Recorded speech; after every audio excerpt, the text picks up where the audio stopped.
Welcome to Talk Cosmos, the show where Sue Rose Minahan and her panel of guests bring you leading-edge astrology conversations through a journey of soul growth patterns connecting astrology's energetic cycles. Get ready to understand your path in the cosmic roots of the stars.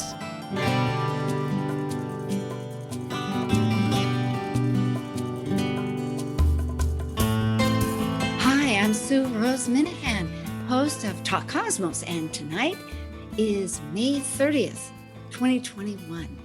And our topic for tonight is Astropreneurship. It's a wonderful new coined product by a marvelous speaker individual, Omari Martin. And he is here to explain how this opportunity of thinking and education and how it relates with the astrology of our times. And I might just preface it just a teeny bit that it addresses our collective life energies, rebooting new needs, that is so current today, how we might invent career pathways or autonomy of existence that really relates deep into our soul.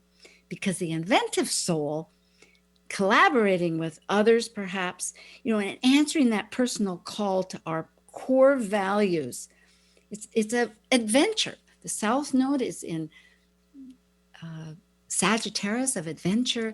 The North Node is in Gemini of new information and education. It's a perfect time to consider these opportunities. Omari Martin of Chicago, Illinois. He's a certified professional astrologer and life member with the American Federation of Astrologers, that's the AFA, president of the Friends of Astrology, that's in Chicago. It's a long legacy of association there for astrologers. He's a life member of the Organization for Professional Astrology, better known as OPA, the chairman of Kepler College of Astrological Arts and Sciences, which has 4-year multitude of educational pursuits for astrologers that the Seattle Northwest area put together many years ago, and is constantly updating and reformulating many ways to reach out, and a marvelous resource for all astrologers. So this is really good education right off the bat for people to start jotting these down. He practices and teaches natal, electional, vocational, and mundane astrology, and owns Soular, that's Soular, Wisdom, and Astropreneurship, owns it, straight out. He has presented at NORWAC 2018, 19, and this year, 21. In fact, as we speak, in a few hours, he will be. And if you want a recording, you'll have to go to NORWAC and buy the recording if you haven't already joined the conference. He also presented at United Astrology Conference in 2018. That's a collective group of 5 different organizations, 4 that has been going on for 40 years at least. That happens every 4 or 5 years. It's very major. And it was in Chicago during that time, a wonderful event. The Indian Institute of Oriental Heritage in 2019. Also, he spoke and presented at the Astrological Association of Great Britain, AAGB, International Society of Astrological Research, which is ISAR, better known, and lectured for the Friends of Astrology in several chapters of NCGR, another national astrology group. He has been a guest also on KUBU 96.5 FM. So I elaborated on that because it's certainly worthy. Omari is a wonderful mentor, soul educated individual of enormous information. So hi, Omari. Hey, Sue, how are you? Very good. Yeah. Well, how did you get into astrology? What was your impetus? How did this begin in your life? Okay, so for me, the impetus began with reading the astrology column that was published in the Chicago Sun-Times, written by Sidney Omar. Oh, And that was how I actually discovered that astrology existed. And a good friend of mine, her aunt, actually collected the newspaper, had the newspaper delivered. And mm. after her aunt finished reading the newspaper, she'd get the newspaper. And then we would read our signs, and both of us are Libras, and we would read about Libra and a few other signs, and that was my introduction to it. Well, what a wonderful way to have a friend, especially with a Libra that is the other, as we know, and to be able to compare. It reminds me of going to these conferences such as NORWAC and immediately connecting with people that have some similarity. And there's a lot to learn that way. Hmm. Yeah. And Sydney Omar, oh my goodness, I've forgotten about him. He's wonderful. I remember that too. Yeah, he was a very good astrologer. And just to briefly acknowledge or give him some credit, one of our colleagues some credit, he is actually on official record with the United States Armed Services as an astrologer. So during World War II, as Germany used astrology or astrologers for military intelligence or to strategize. Once the Allies found out about it, they did the same. Very interesting. I didn't realize that. Thank you. Thank you You're very welcome. much. Yeah. You know, I'll let it be up to you, but we could begin right with your thoughts of what astropreneurship involves. I know too, you were wonderfully introducing the idea of the large aspects, like we have the Jupiter, Saturn, Hmm. great conjunction, grand conjunction, because it is shifting our entire mentality from an earth plane matter to an air energy. And this is the first year. So there was that and there was another. But however you would like to begin with Okay, those so thoughts. I'd like to begin with astropreneurship. And obviously, astropreneurship are the words astrology and entrepreneurship combined.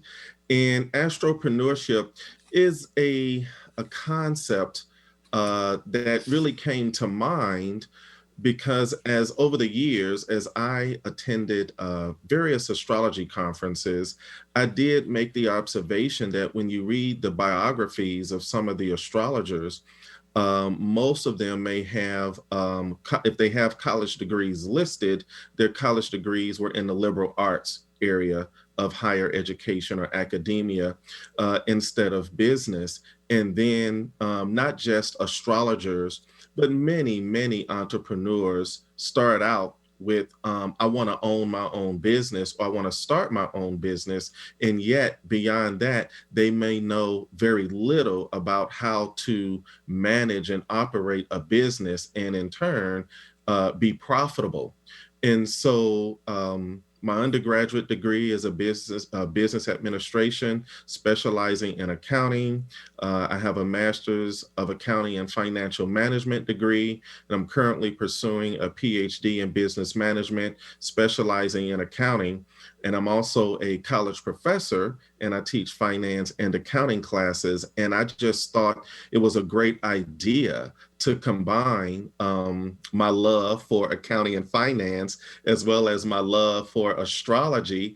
And it just manifested as astropreneurship. So it exists as a presentation. It also exists as a course. It is a course that I teach at Kepler College. And I start off with really the business aspects. And with the students, I always make that inquiry in terms of what is your mission? So we want to take a look at, what is your mission statement? What is your vision statement? And really before that, why do you want to go into business? I think that is something for every entrepreneur to explore for themselves before they actually start buying inventory or spending any money towards the business. You want to be clear about that first and foremost. So after we move past the mission statement and the vision statement, now we really want to get into, management, operations. We even touch on what is your revenue model Also cover one of the exercises is, okay, let's create that 1 year budget where, we create that spreadsheet, January through December, identifying projected revenue, identifying the projected expenses in an effort to determine what that net income will be from month to month. And based on my experience as the teacher of that course, or engaging in that conversation in a presentation or a webinar, that is something that some entrepreneurs did not think about.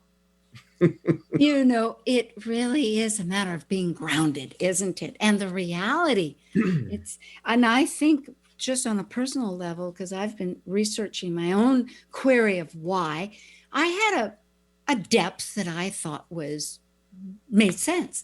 But as one really digs deeper, it can become very powerful. Yeah, and that True. and that groundedness is so important. I mean, I can appreciate any individual having that inspiration to be an entrepreneur, having that great idea that just makes every cell in their body come to life, operating on 10, when 10 is the highest number on the scale. Mm. And at the same time, yeah, you got to be a little grounded. I get wild ideas. I just had one, and I realized that I could tailor it and I could give it more time. I do not need to produce this rather large idea in Mhm. 6 months. Yeah. And that's the other thing, planning it out. So, the budgeting or the annual budget is important for the entrepreneur to give attention to. Also, the revenue model. One thing I like to inspire the students who take the astropreneurship class is, what can you do, or what will you do that no one else has done before? What is your competitive advantage? What makes your business unique? I do encourage that they give some thought to that particular competitive advantage. One other aspect that I really like to emphasize is the importance of protecting your intellectual property. So even Astropreneurship, which is the name of the business, is also a registered service mark with the United States Patent and Trademark Office. So when I share that with the students and show them that, they really get that Omari is practicing what he preaches, and he's walking what he talks about. And even at the same time, I share some details with them how they can do that at the federal level with the U.S. Patent and Trademark Office. And you can also secure intellectual property rights at the state level as well. But that varies from state to state. And of course, in other countries, there are agencies and organizations that people can apply to in order to protect their intellectual property in their respective country. The business aspect is absolutely critical. I have recognized with other individuals that I've known to speak that, or we know that businesses fail predominantly because people don't have it. And I was with a musician once, and he happened to, in Seattle area, he's an older person who's no longer here, but he knew Kenny, I can't even think of his name now, Kenny G. Oh, And he Kenny said, but G. yeah, Okay, but yes. because they were on the same band, big band, they used to Okay. play when Kenny G was quite young and that. But the point was that Kenny G is in business. He has a degree in business, I think. And that's one of the advantages where he had that acumen to make his because for a while he did great elevator music. He could play really great music as Yes. far as jazz wise, with a lot of changes and all of that. Mm-hmm. But the fact was is that he had the smarts to know how to approach music from a business angle. And the other person he mentioned too was Mick Jagger. Now, I don't know if Mick Jagger has a business degree or not, but somehow they both knew the business of it, how to reach it. And hey, They're great Yeah. examples. Yeah, and that's very important, Sue, because there's some musicians or some entertainers, even some famous sports players. They ended up filing for bankruptcy or they died broke. Isn't that And sad? that's a Mhm. most unfortunate outcome, So sad. particularly when they were on top of their game and made millions of dollars. And so I'm sure some of them may have hired a money manager, which is great. But at the end of the day, it's your money and you're responsible for your Yeah. own money. Yes, yes. And No, you here, and you yeah. want to know a little something about business. I mean, just a little something. So I cover that on the first half of the course. The revenue model, again, protecting intellectual property. And another thing, while yes, the primary focus is on an astrology business, it's not exclusive to an astrology business.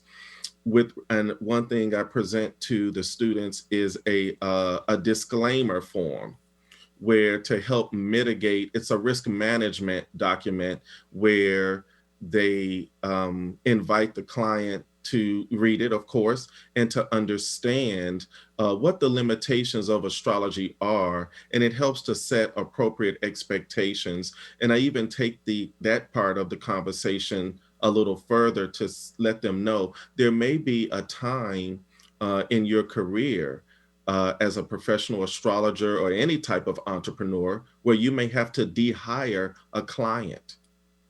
And there's nothing Oh, wrong with that. But to release. get Yes, to get to release. release. Yes. Yeah. I have had to do that in my career as a professional astrologer. It's not something that I looked forward to, but I recognize it is it's part and parcel to the complete experience. Well, it's very true. Expectations and many involvements can get complicated. Let's see.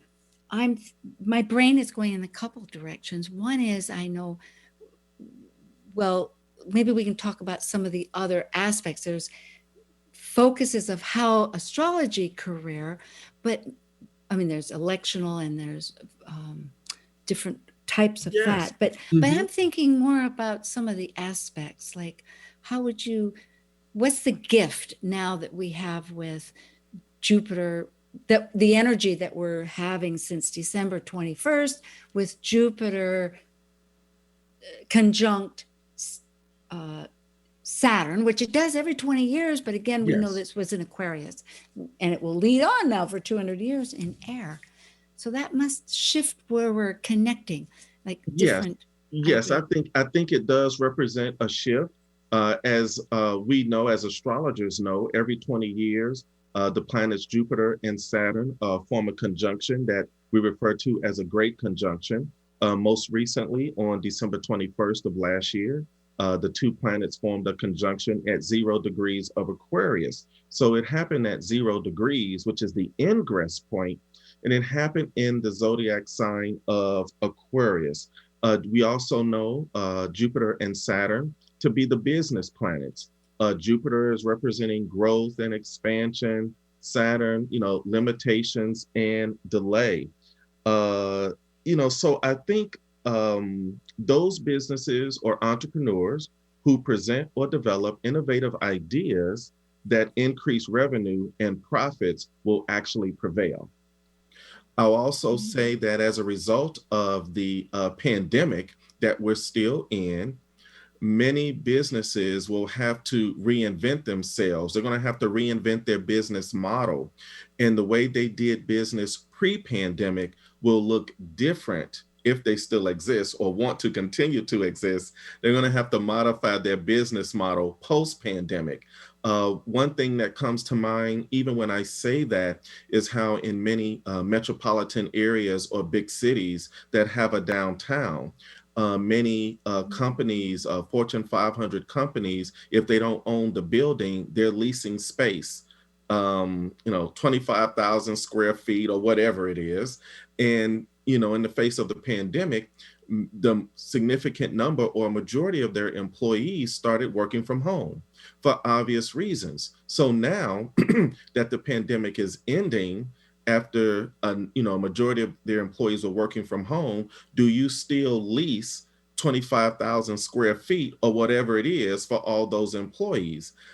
I would go so far as to say that the senior management teams of those various corporations will rethink that, and that they'll probably reduce the amount of square feet that they actually lease for their employees to occupy. And in turn, it will represent a reduction in expenses or a cost savings, and they will have an opportunity to reallocate those budget dollars to something else. Yes, yes. The entire one reads about this quite a bit, about how there's large tables, and instead of having cubicles, there's a laptop just in front of it. You bring your laptop, you do your work, and you leave. I could even see people maybe rotating. I mean, if they're not really worried about the COVID thing, which now it's beginning to Yeah, that's a change. possibility in terms of a new business model for many of those firms and large companies. I will also add, we know that this great conjunction occurred in an air sign, and it just in my gut, I really think that artificial intelligence is really going to take off. I think that's going to be one of the new big things that we experience as a civilization. And the purpose of artificial intelligence is simply to solve business problems. Now, on the downside, AI for short is impersonal. Human beings have feelings, human beings have consciousness, and machines and robots and computers don't have that. They don't have emotions or feelings, and they don't have consciousness. Also, with the proliferation and further development of AI, I think various ethical issues may arise as more companies implement and leverage artificial intelligence. And as a consequence of that, there will be new laws created and new rules will be developed in an effort to address the ethical issues. And even as I gave attention to our talk tonight, Sue, one of the movies that came to mind was I, Robot. And I, Robot starred Will Smith. And in that movie, there was a genius guy who created the robots. And the robots had three laws that they had to follow. And that first law is that the robot could not injure a human or through inaction let a human be harmed. The second one is that the robot must obey orders given to it by human beings, except if those orders conflict with the first law. And then Oh, the third law is that a robot must protect its own existence as long as such protection did not conflict with the first law or the second law. yeah. So I think again, as artificial intelligence is further developed, implemented, and leveraged by businesses, we really have to think about what is the impact that artificial intelligence will have on not just society in a general, but specifically human beings or our life as human beings. And how is that technology, because it's still a technology, how is it being used? And that is something for us to think about. Yes, and the subject has been coming up quite a bit, which at the moment I can't remember which it was. But I'm wondering too, as astrologers, right now, I know that having so much Zoom, so much interaction through the waves, which makes a lot of sense with Aquarius and helps astrologers do classes or do conferences or have, like, I'm getting a personal little book club going, or people do consultations, Mhm. but it isn't that one-to-one people. So there is a sense of objectivity beyond objectivity. It's the personal, that's the transpersonal, that we're experiencing. And So I'm thinking, well, we'll have a moment, but some kind of directions that people can apply, because everything relates to astrology. The world's a reflection of all these energies. So whatever we want to do is in some terms, and learning that we can use tools, robots, with our business, or I don't know. Do you have certain areas that people are really attracted to in using for us with the training for their business? Okay, so with that, so to even go back to astropreneurship, once the business items are covered, which also includes marketing and more specifically social media, I also include astrology. So with that, I include vocational astrology. So when I look at the entrepreneur's chart, does this individual have a chart that speaks to entrepreneurship? If it does, which profession or which career should the individual pursue? What type of work will the individual do in that career or profession? And with the second house, what type of money will they make? So we're looking at house number 10, career, public standing, achievements, and honors. House number 6 is the work that the individual would do. And house number 2 is money, values, possessions, and talents. Very good. It is a whole package, and we will return. I'm with Omari Martin from Chicago, and we're talking about astropreneurship involving the astrology and our get up and go and our mojo of entrepreneurship is like redefining the new world. So we'll be Yes. right back.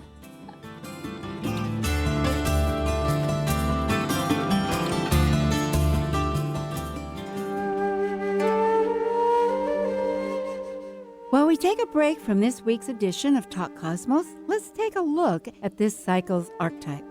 We are currently in the period of Gemini. By leaving a cycle based on physical form, integrated through spirit, the energy of Gemini connects spirit with matter, focused on communicating and defining the external. Gemini is a mutable air sign signifying flexibility. Gemini dually focuses upon teaching and learning in order to synthesize the world one lives within. Whether we know it or not, each of us are on a quest to discover our true self. And the road we travel to accomplish this goal is unique for each of us. This is Marie O'Neill's hero's journey of walking her path and overcoming hardship and heartache in her book, And the Lotus Opened.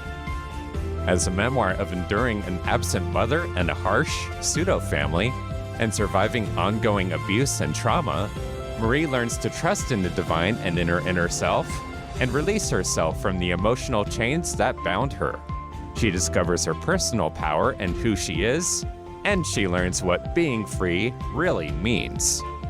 Now available on Amazon and BarnesandNoble.com in either hardcover, paperback, or ebook, you can order Marie O'Neill's book, And the Lotus Opened, and let Marie be your guide as she leads you on your path to authentic freedom using metaphysics, astrology, Buddhism, and healing practices. Talk Cosmos brings you leading-edge astrological conversations with hour-long programs each week on KKNW. The show goes live every Sunday from 1 to 2 p.m. Pacific. Talk Cosmos weekly programs are also available to watch live on Facebook and YouTube, along with daily chats throughout the week on the Talk Cosmos YouTube channel. While you're there, make sure you click like and subscribe buttons so you can get the full Talk Cosmos experience. Or, if you'd rather listen to the show archives with audio only, the entire podcast collection since 2018 is available on most podcast carriers. So, grab your coffee, tea, or kombucha and enjoy the show. Hello, this is Wendy Wyrot, and you're listening to Talk Cosmos on Alternative Talk, 1150 AM, where we unveil astrology's ancient archetypes that continually build the collective experiences in our unconscious. Wondering what's on next on Alternative Talk 1150? Check out 1150kknw.com. Hi again, we return. This is May 30th, Memorial Day weekend here in the United States. And Omari Martin of Chicago, and also the president of the Friends of Astrology and also the chairman at Kepler College, an online astrological university here. I may not have that name quite right, and I apologize, but we're talking about astropreneurship, and I'm going to paraphrase what he writes on his site, Soul Wisdom, S-O-U-L, Solar, S-O-U-L, like soul, A-R, wisdom. He says, I have to remember it. Okay. It promotes a paradigm shift with new ways of being, doing, and having, so that desired outcomes are achieved while honoring the individuality of each human being. And that is so true. You know, right now we have, with the pandemic, but right now we have all this expansive Pisces energy and Jupiter.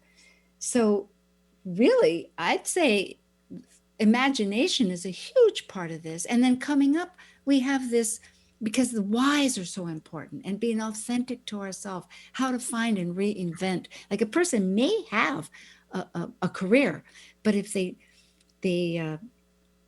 otherwise, it's like you want to reboot it. You want to open it up. Yeah, you know? yeah. Yeah, that can happen. So, Sue, an individual may have a career in which they make a lot of money, but that doesn't mean that the individual is happy or fulfilled. Some individuals have a career where they don't make much money, but they are happy and fulfilled. And ideally, you have both. And that's not always the case. And, even with vocational astrology and looking at a client's chart, it could be that, yes, the chart speaks to you owning a business, and at the same time, maybe you are not the one to be involved with the day-to-day operations, interacting with customers, employees, suppliers, and vendors. It could be that, the individual doesn't have the temperament for that. I see. So maybe the individual has the idea and the capital to start the business, and at the same time, it may be appropriate to hire an individual to manage the day-to-day. You know what I love about this, Omari? It speaks immediately of networking and teamwork, which is so Aquarian. It's like finding your like group. And I often think of it as a community, but no, it's closer. It can be those people that you really support.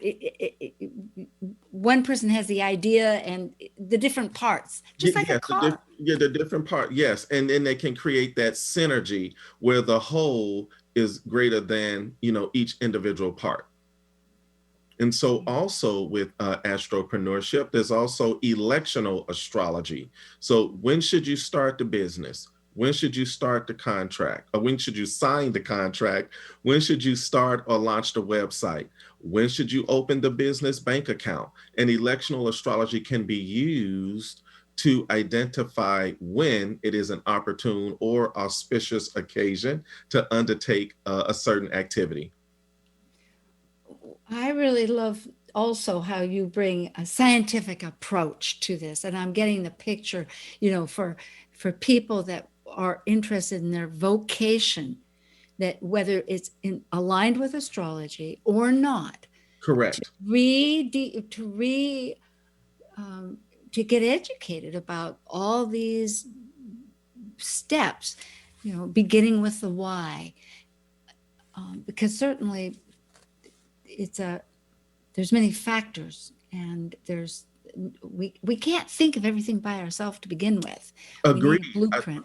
I totally agree with you. And so again, Jupiter and Saturn are the business planets. And so we know at this time, 2020, there was a recession. And a recession in the economics textbooks is defined as 2 consecutive quarters of negative gross domestic product. And gross domestic product is simply a measure of what was produced in a country. It consists of consumption, and that's the spending that we do as consumers. It consists of investment. That's the spending that businesses do. It also consists of government spending, which is just that, the spending that the government does. And it also includes net exports. So if the country is exporting more than it is importing, we're going to add. If the country is exporting less than it is importing, well, that will be a negative number, and that will reduce GDP. So again, a recession is defined as 2 consecutive quarters of negative gross domestic product. And if we were to turn back the hands of time, we will find that 20 years ago, in the year 2001, more specifically, there was an 8-month recession. Now, Jupiter and Saturn formed their conjunction on May 28th of the year 2000 at 22 degrees of Taurus and 44 minutes. And so in the year 2001, there was an 8-month economic downturn.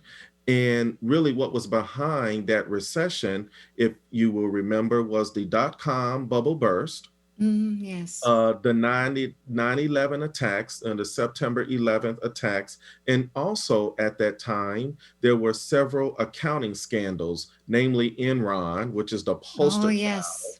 for Absolutely. scandal. There was, WorldCom, Global Crossing, Adelphia Communications, and 1 or 2 others that I Total don't lack of remember off the ethics. top of my head.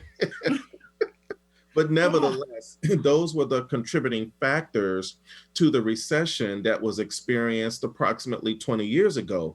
Well, if we back up the hands of time, 20 years before that, we have the early 1980s. And that recession was like from 1980 to 1982. And we actually find that on December 31st of 1980, Jupiter and Saturn formed a conjunction at 9 degrees of Libra in 30 minutes. And so that particular recession was really, seemingly triggered by tight monetary policy, which is controlled by the Federal Reserve Bank. And it was in response to inflation. So whenever we experience inflation, the Fed will, do what it does to help manage that. Sue, I thought I was just remembering going to a gas station during that time, and you have lines and lines and lines, which of course we've had now. But I remember a great cartoon. It was a family of 4, standard family, and the papa, because the mama and the 2 kids. And due to recession, or due to price changes, or due to something, we have to let one of you go, like in the family. It really did feel like it was very. It was the first time, really, in a long time that the United States experienced that kind of cutback, because in World War II, people did that deliberately, for victory gardens, and they knew, they pulled in the belt. But since then, we had the 50s, the 60s, the 70s, and then boom, 80s. Yeah, but also even 20 years prior to that, Sue, in the early 1960s, there was the recession of 1960, 1961, and there was yet another conjunction of Jupiter and Saturn on February 18th, 1961 at 25 degrees of Capricorn and 13 minutes. And so that particular recession, what we attribute to that is, again, high inflation, high unemployment, and bad gross national product. Now, a few moments ago, I talked about GDP. Well, at this time, in the 60s, the United States used GNP as an effort to measure production in the country. And somewhere in the 90s, I almost want to say right before NAFTA was passed, the United States stopped using GNP and switched over to using GDP, or gross domestic product, to measure production, economic progress for the country. So, every 20 years from now, there was a recession, right around that same time. And so normally, I want to say what history has shown is that when there is a recession, that does mean that inflation is high. Unemployment is also high. Many people end up losing their jobs through no fault of their own. And in response to that, some individuals choose to do what? They choose to start their own business. Yes. And especially after a pandemic. Yes, it seems Yes, like especially after a it's a good pandemic. storm. Yeah, yeah, it's a good storm. And also, I want to add that entrepreneurship has always been that economic lever to potentially jumpstart the economy again. I mean, even Microsoft was started in a garage. Amazing. Amazing. And look at what it is, the behemoth that it has become today. And, some very successful companies start off small. That was the case for Facebook. I think that was also the case for Dell Computer with Mr. Michael Dell. Of course, Mr. Mark Zuckerberg is associated with Facebook. And they started off as small ideas. And today they are multi-million-dollar corporations. If not, I think Facebook might be billions now, but you get the point. Yeah, it's just mind-boggling. It's just amazing. Well, that leads me, there's two, Omari, if we can tie in, because I'm wondering where is astrology going, but we can tie in this square. It's a second square of 3. It'll be on June 14th, 15th, as you said, depending on where people live. This third one's going to be on Christmas Eve. And the first one, was back in February, mid-February, on the 17th. But February 17th. Yeah. Mm-hmm. Yeah. Okay. So let's speak to that. So I want to give some a little historical context here. And so right now, the planet Uranus is in Taurus, and we know Taurus to be the money sign. And the last time that Uranus entered Taurus was on June 6, 1934. On that same day, then President FDR signed the Securities and Exchange Act, which created the Securities and Exchange Commission. And this act gave the SEC extensive power to regulate the securities industry, including the New York Stock Exchange. And also on August 14th, 1935, Uranus was still in Taurus. Then President FDR, he signs the Social Security Act. And so if you notice, the word security or securities is associated with both of these acts. That same word is also associated with what? Taurus. Yes, it is all about life support. It's stability, survival. Survival, stability, security. And so with Uranus in Taurus, you end up with some unconventional stability or unconventional security. So prior to FDR signing both of those acts, if you will, or both of those bills into law, there was no stability. I mean, the precursor to the Securities and Exchange Act was the Great Depression, October 29th, October 1929. That was a precursor to the Securities and Exchange Act.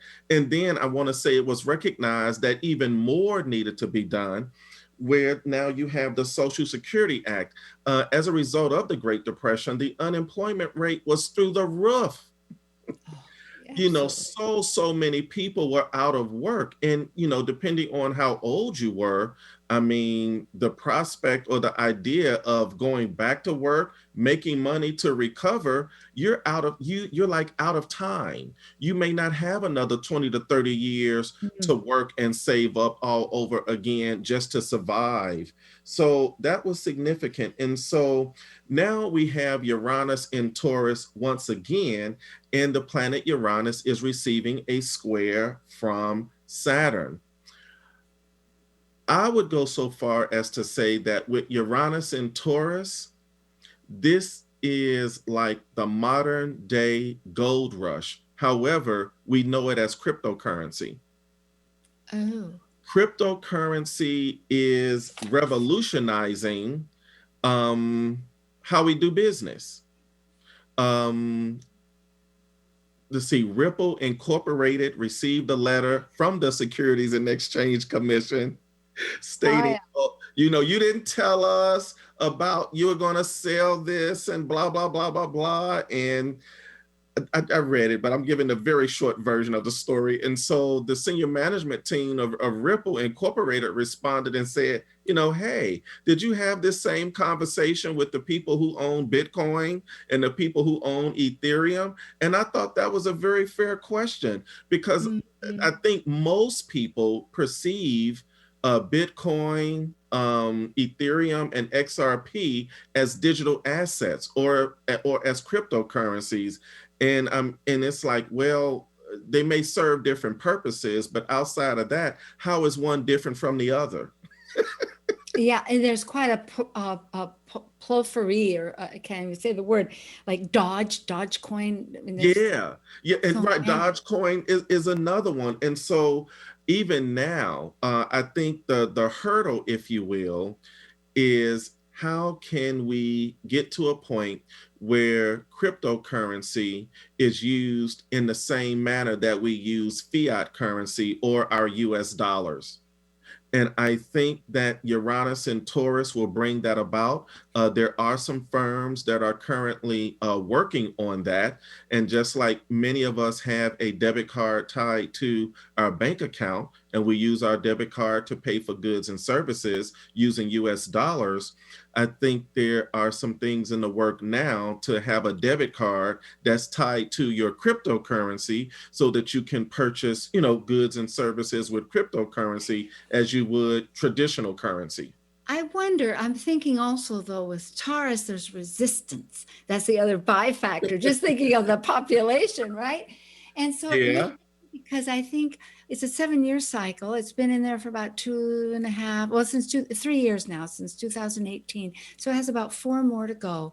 And maybe when it gets into Gemini is when it might really start that interconnection between, because one hesitates and looks back. I know somebody that actually invests in like a 500, what I mean, similar to the stock market with a group, you know, of a bunch of them. But anyway, let's, how do you think astrology is going to really, what's the new story for astrologers, or how, what's the right question?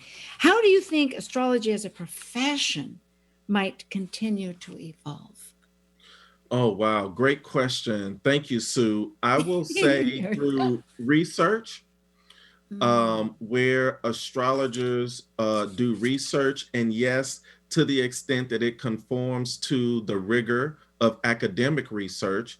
And I think in order to accomplish that, qualitative methodology may be more appropriate than a quantitative methodology, depending on what the focus is. And also, and when I do have the opportunity to speak to this, I speak to it. And I also would like to see astrologers or astrology as a profession just really take a stand for certification, to provide some assurance or reassurance to the public that this individual who says or claims to be a professional astrologer actually knows astrology. All other professions have that. The medical profession has that. The legal profession has that. The teaching profession has that. All professions have some type of certification or licensing requirements that an individual must achieve. And personally, Standards. your standards. Yes, thank you, Sula. That's standards for knowledge. And I'd really like to see astrology head in the same direction. And I recognize there'll be resistance, but you know, those are my Yeah. thoughts. Well, excellent. I'll throw this out for next week because I see we have some minutes and I don't want to stop you in the middle of this next question I have. But I will say that next week on June 6th, we're having the Planet Buzz, and it's going to be called Flip the Light Switch. So we'll be talking on some subject of astrological content. What do you think for astrologers? How are ways that astrologers can, or people can think of careers that work with this sense of AI now that's happening? I mean, we know that I agree that technology is, we're in baby steps. We may think that we've had it, but it's going to be 20 years, 10 years from now, quite different. But how is it that we can, I think teamwork, knowing the why of who you are, I mean, that's a huge subject. Yes. To really get into. And the values, I mean, all of that, and to imagine, of course, and to think about teamwork. So how could it be that teamwork might be used in either career or different ways that to reform, realizing that it may be a restructuring of everything, but what kind of purposes? I guess that's what I'm thinking. Okay, so I think, purpose? Each individual has an opportunity to give some thought to how technology will impact their current career or their next career. Artificial intelligence, unfortunately, may put some people out of work. It always does. So in factories, as more manufacturing firms implemented technology to produce the products, people ended up unemployed. And go ahead. Yeah, I was just thinking, yes, as you were talking, I remember that there's a lot of like water. We know that water is a resource that it has some difficulties always. California is going down to their way down deep but Israel and other, I think the Netherlands too, have hydroponic, very sophisticated plants. And I've often thought, like in the interior part of the United States or whatever, if we could get into hydroponics, right? I mean, food production, because Taurus is also food, somehow relate. Well, I think it's a matter of, so that sounds like agriculture or agribusiness. And it's a matter of, I think one can harness renewable energy sources such as solar energy and wind energy in order to power some of the machines. And water is still an issue. So, how close is the agribusiness to a source of, good water to use? Yeah. I think that's a question that has to be addressed first and foremost. Well, I thank you. And I may have interrupted you when you were trying to explain. I don't want people to say, Omari was just telling us something and you interrupted him. It's like, oh no, I'm so sorry. And by the way, Omari Martin owns Soular, Soular Wisdom. And you can go to Talk Cosmos and have all that information too about his Astropreneurship course of helping direct your new life that we all are encountering in some fashion. Yes. So is there a thread that we can go back to that I interrupted or? Well, no, that's pretty much it. That's pretty much it for the most part. I touched on all of the talking points. Yeah, right. Well, it's an exploratory time. I think maybe for all of us to embrace that there's excitement yet. Like you say, there's whether it's a renaissance, that after depression, can be standard almost, as you were saying, not to the depth perhaps that we're experiencing with the pandemic, but this has happened before and people do recreate. Yes, and rebound. Yes, they do. Mm-hmm. Yeah. It's actually an opportunity when one considers it that way to find out what really matters. Okay, I think I have to hang up. Thank you, Omari, so much. You are welcome, Sue. You are certainly welcome. And Nathan, thank you. All right. All right. That's it? We got to record something. I got to record something. Oh, no. That'll be afterwards. Yeah. I don't think it has. Anyway, Omari, I think we're fine. Usually we have music at the end that signs us off, and I haven't heard it. So, and we usually have another minute. Okay. We're Okay. fine. We're We're clear. fine. You know Okay. what? This is like the eclipse, which reminds me, everybody, this is the releasing time. We're right between the two eclipses, and we can reboot into that new 20-degree solar eclipse. Yes. Yeah, so speaking of the eclipses, the next eclipse is on June 10th. It is a solar eclipse. And what's interesting about the next eclipse is that Mercury is at 20 degrees of Gemini retrograde, and I think it's about to turn direct right around the eclipse. So this is going to be interesting. Yeah, so right now we're going to be rethinking on the 29th. Oh, and then I think we've got to hang up here, I guess, but when the solar Sagittarius one is in December 14th or something, maybe our new philosophy, we can release now and rebuild to then. That's possible. Yeah. Well, thank you. You're welcome.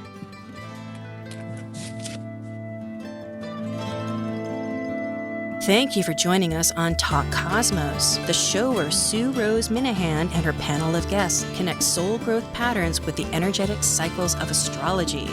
Be sure to tune in next Sunday at 1 p.m. Pacific Time to continue your journey through the roots of the cosmic pathway.